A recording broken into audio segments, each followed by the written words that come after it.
বিশ্বনবী পাগলের মতো একবার হাউজে কাউসারে যাবেন, একবার সিরাতে যাবেন, একবার পুলসিরাতের দিকে, একবার হাউজে কাউসারের দিকে পাগলের মতো দৌড়াতে থাকবেন। তার কোন গুনাহগার উম্মত যাতে জাহান্নামে ঢুকে না যায়, সেদিন কেউ সুপারিশ করতে পারবে না বিশ্বনবী ছাড়া।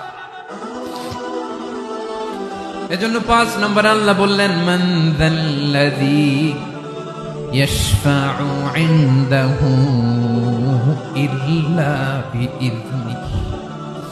কার সাহস আছে, কার এত বড় বুকের পাটা কিয়ামতের কঠিন দিন আল্লাহর সামনে দাঁড়িয়ে সুপারিশ করবে?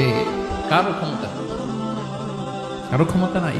বিশ্বনবী সেদিন সেজদায় পড়ে উম্মতের জন্য কাঁদবেন, সবাই কাঁদবে, নফসি নফসি, আল্লাহ আমারে বাঁচাও, আল্লাহ আমারে বাঁচাও। বিশ্বনবী বলবেন, উম্মতি উম্মতি।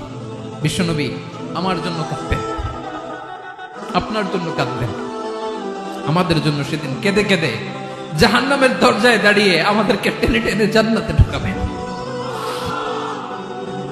এজন্য এই বিশ্বনবীর ভালোবাসা যেন আমাদের হৃদয়ে ভরপুর থাকে। আমার ভাইয়েরা, প্রতি শুক্রবার বিশ্বনবীর উপরে বেশি বেশি যেন আমরা দুরূদ পড়ি। আমরা যখন বিশ্বনবীর সালাম দেই, দুরূদ পড়ি,